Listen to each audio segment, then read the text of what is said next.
तो guys welcome to my new video friends, स्वागत है आपका मेरे इस नए वीडियो में। तो गाइज़ आज के वीडियो में मैं बताऊंगा आप लोगों को एक प्रॉपर स्ट्रैटेजी दूंगा how to read Indian polity book, right, and how to read, how to start. And इसे जो है ये इंडियन पॉलिटी का बुक जो है इसे यूपीएससी के लिए बाइबल के नाम से जाना जाता है, यूपीएससी एस्पिरेंट्स के लिए, ठीक है, पॉलिटी के लिए। तो गाइज आप भी एक यूपीएससी एस्पिरेंट है तो वीडियो को लाइक कीजिएगा। और ये जो वीडियो होने वाला है ये काफ़ी इन्फॉर्मेटिव होगा, क्योंकि ये वीडियो में मैं आप लोगों को बताऊंगा ये बुक को कैसे पढ़े, कहाँ से स्टार्ट करें। आप चाहे बिगनर हो या फिर आप पहले से स्टडी कर रहे हो, कोई फ़र्क नहीं पड़ता है, ठीक है, ये सभी के लिए है।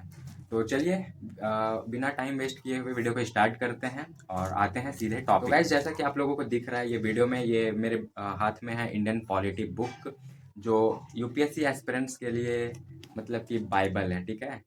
तो इसको कैसे पढ़ें और कहाँ से स्टार्ट करें। पहला एस्पिरेंट्स का क्वेश्चन ये आता है कि इंडियन पॉलिटी बुक जो है उसको कहाँ से स्टार्ट करें। तो गाइस सबसे पहले तो मैं ये बता दूं कि आप लोगों को स्टार्ट डायरेक्ट आपको स्टार्ट ये नहीं करना है। अगर आप लोग बिगनर हैं और आप लोगों के पास अगर सफिशिएंट टाइम है तो आप लोगों को एटलीस्ट, मैं अपना एक्सपीरियंस शेयर कर रहा हूँ, एटलीस्ट आप लोगों को क्लास 9th से 12th का एनसीईआरटी बुक पढ़ना है, ठीक है। एनसीईआरटी बुक को आप लोगों को अच्छे से पढ़ना है। उसके बाद अगर आप लोग वो एनसीईआरटी कंप्लीट कर लेते हो तो आप लोगों को फिर ये बुक में आना है। और इसको पढ़ने का सही तरीका क्या है वो बताते हैं, ठीक है। तो इसके पढ़ने का सही तरीका ये है कि आप लोग जब एनसीईआरटी पढ़ लेते हैं तो आप लोगों को बेसिक जो है आपका बेसिक जो है वो कंप्लीट हो जाएगा आपका, मतलब कि वो फंडामेंटल जो भी है पॉलिटी का वो क्लियर हो जाएगा। जैसे कि प्रेसिडेंट क्या होता है, गवर्नर क्या होता है, प्राइम मिनिस्टर क्या होता है, क्या वर्क्स होते हैं इनके, क्या क्या पावर्स होते हैं। तो ये सारा कुछ कुछ आप लोगों का क्लियर हो जाएगा। उसके बाद ये जो जब बुक पढ़ेंगे ना तो काफ़ी मतलब कि आप लोगों के लिए इफेक्टिव और एफिशिएंटली पढ़ सकते हो, ठीक है। तो सबसे पहले एनसीईआरटी कंप्लीट करना है। उसके बाद जो सेकंड काम आप लोगों को करना है कि ये बुक लेना है, ठीक है। और इसको आप लोगों को बिना मतलब कि समझे हुए आप लोगों को एटलीस्ट एक बार गो थ्रू करना है पूरे चैप्टर्स वाइज, ठीक है। पूरे चैप्टर वाइज आप लोगों को एक बार देखना है अच्छे से। और हो सके तो आप लोग रीड भी कीजिएगा, ठीक है। हो सके नहीं, आप लोगों को करना ही चाहिए, रीड कीजिए एक बार बिना समझे हुए। आप लोगों को बस ऐसे ही पूरे बुक को आप लोगों को एक बार एक नज़र देखना है कि इस बुक में है क्या क्या, इंडियन पॉलिटी में कौन कौन से चैप्टर है, क्या हमें पढ़ने हैं, ठीक है। एक बार देखने के बाद आप लोगों के दिमाग में ये जो है इंडियन पॉलिटी के प्रति जो भी बना हुआ होगा कि बहुत ज़्यादा लेंथी है, ये है, हम लोग कैसे कंप्लीट करें, वो सारा कुछ क्लियर हो जाएगा और आप लोगों को एक क्लियरिटी मिलेगा कि हम लोग कैसे अब इसे स्टार्ट कर सकते हैं, ठीक है। तो ये हो गया आपका दूसरा काम, ठीक है, कि आप लोग को एनसीईआरटी पढ़ना है। दूसरे में आप लोग को एक बार गो थ्रू करना है पूरे बुक को।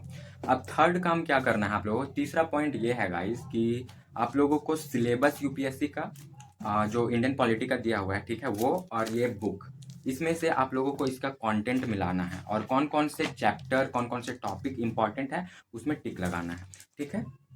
आप लोगों को सिलेबस जो है वो माइक्रो वाला लीजिएगा, ठीक है। माइक्रो यानी कि जो सब डिवीजन दिया हुआ रहता है, पूरा माइक्रो टॉपिक्स वाइज दिए हुए रहते हैं वो वाला, ठीक है। इंडियन पॉलिटी में मतलब उसमें चैप्टर वाइज दिया हुआ रहता है कि कौन सा चैप्टर में कौन सा टॉपिक को पढ़ना है, कौन सा सब डिवीजन को पढ़ना है, ठीक है। तो वो देखना है। उसके बाद आप लोगों को ये स्टार्ट करना है समझ के साथ पढ़ाई, ठीक है। यानी कि आप लोगों को चैप्टर वाइज और समझ के साथ यानी कि पढ़ना है, अंडरलाइन करते जाना है, ठीक है। और इसके बाद आप लोगों को यहाँ से मैं बताता हूँ, ये देखिए जैसे कि यहाँ पे आप लोगों को दिख रहा होगा ये कंटेंट लिस्ट है। ये जो है टोटल आप लोगों को इंडियन पॉलिटिक्स 11th पार्ट में डिवाइड किया हुआ है। ये मेरे पास है 6th एडिशन है, ठीक है। अभी नया अपडेट आया होगा तो कुछ चैप्टर्स ऐड हुए होंगे, बाकी सब सेम होगा, इसमें कोई दिक्कत नहीं है। तो आप लोगों को यहाँ पे देखिए 9 डिवीजन मिलेगा इसमें, पार्ट 1 पार्ट 2 पार्ट 3 करके 9 भाग होगा और लास्ट में अपेंडिक्स दिया हुआ रहता है। यहाँ पे देखिए ये जो यहाँ पे दिया हुआ है लास्ट में आप लोगों को अपेंडिक्स दिया हुआ है, यहाँ पे शायद दिख रहा होगा आप लोगों को कैमरे में। तो अपेंडिक्स दिया हुआ है, तो इसको कैसे पढ़ना है वो बताते हैं आप लोगों को। जो है अगर आप लोगों के पास टाइम है, अगर सफिशिएंट टाइम है तो आप लोग हिस्टोरिकल बैकग्राउंड जो दिया हुआ है वहाँ से स्टार्ट कर सकते हैं, कोई दिक्कत नहीं है, कोई प्रॉब्लम नहीं है। लेकिन मैं सजेस्ट करूँगा कि आप लोग historical background, making of the constitution, ये सबको स्किप कीजिए और आप लोग यहाँ से पहुँचिए प्रेम्बल ऑफ द कॉन्स्टिट्यूशन, ठीक है। यहाँ से आप लोग स्टार्ट कीजिए।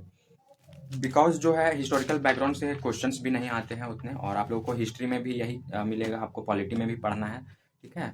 तो यहाँ से स्टार्ट करना है। उसके बाद आप लोगों को आना है union territory, citizenship, fundamental rights और जो भी है डायरेक्टिव प्रिंसिपल्स, डीपीएसपी वगैरह जो भी है। इसके बाद fundamental duties, amendment of constitution. फिर इसके बाद पार्ट 2 में है सिस्टम ऑफ गवर्नमेंट, ठीक है, पार्लियामेंट्री सिस्टम वगैरह। यहाँ पे पहुँचने के बाद गाइज यहाँ पे जो है पार्ट 2 के जगह मैं सजेस्ट करूँगा कि पार्ट 3 से स्टार्ट कीजिए, ठीक है। यहाँ पे आप लोग ये जो है पार्लियामेंट्री सिस्टम के बजाय आप लोग यहाँ से सेंट्रल गवर्नमेंट से स्टार्ट कीजिए। प्रेसिडेंट हो गया, प्राइम मिनिस्टर हो गया, वाइस प्रेसिडेंट हो गया, और फिर सेंट्रल काउंसिल ऑफ मिनिस्टर्स हो गया। ये सारा कुछ पढ़ने के बाद आप लोग यहाँ से फिर से यहाँ से स्टार्ट कर सकते हो सिस्टम ऑफ गवर्नमेंट, ठीक है। इससे क्या होगा कि आप लोग वहाँ के मेंबर्स कौन कौन से होते हैं, क्या उनका पावर होता है, क्या कैसे वो वर्क करते हैं, ठीक है, किसके पास कौन सा पावर होता है, वो सारा कुछ जानने के बाद आप लोग जब सिस्टम जानेंगे गवर्नमेंट का तो थोड़ा मतलब कि अच्छे से समझ में आएगा, ठीक है।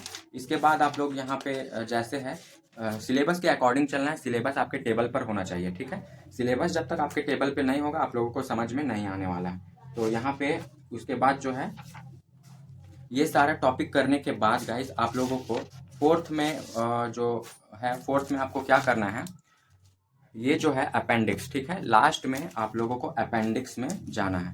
यहाँ पे बुक के पीछे में देखिएगा तो बहुत सारे अपेंडिक्स दिए हुए होते हैं, जैसे कि अपेंडिक्स यहाँ पे 7 दिखा रहा है, UPSC questions on Indian polity, general studies prelims 2010 से 2090। यहाँ पे देखिए ये आप लोगों को दिख रहा होगा, ठीक है। तो यहाँ पे आप लोगों को प्रीवियस ईयर के पेपर क्वेश्चन ये सारा कुछ दिया हुआ रहता है, इसका एनालिसिस दिया हुआ रहता है। तो ये सारा कुछ जरूर से आप लोगों को पढ़ना होगा, ठीक है।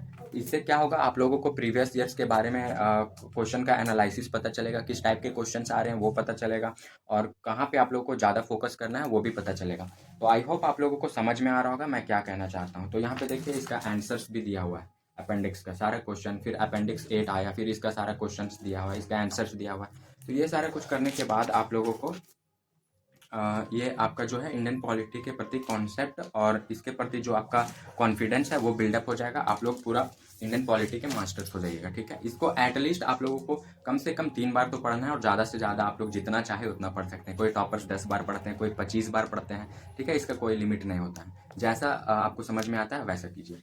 तो गाइज ये आप लोगों को शायद समझ में आ गया होगा कि कैसे आप लोगों को इंडियन पॉलिटी पढ़ना है, और आई होप आप लोगों को समझ में आया होगा कि मैं क्या क्या कहना चाहता हूँ और कैसे आप लोगों को स्टार्ट करना चाहिए। चाहे आप बिगनर हो या कैसे भी आप लोग पहले से कर रहे हो, तो आप लोगों को कैसे करना चाहिए, ठीक है। तो गाइज अगर वीडियो अच्छा लगा तो लाइक कीजिएगा, और चैनल पे नहीं तो सब्सक्राइब। इसी तरह से इन्फॉर्मेटिव और स्ट्रैटेजिक वीडियो पाने के लिए चैनल को सब्सक्राइब कीजिए। और अगर आप भी एक यूपीएससी एस्पिरेंट्स है तो कमेंट बॉक्स में कमेंट कीजिए, और कौन से स्टेट से है वो भी कमेंट कीजिए, ठीक है।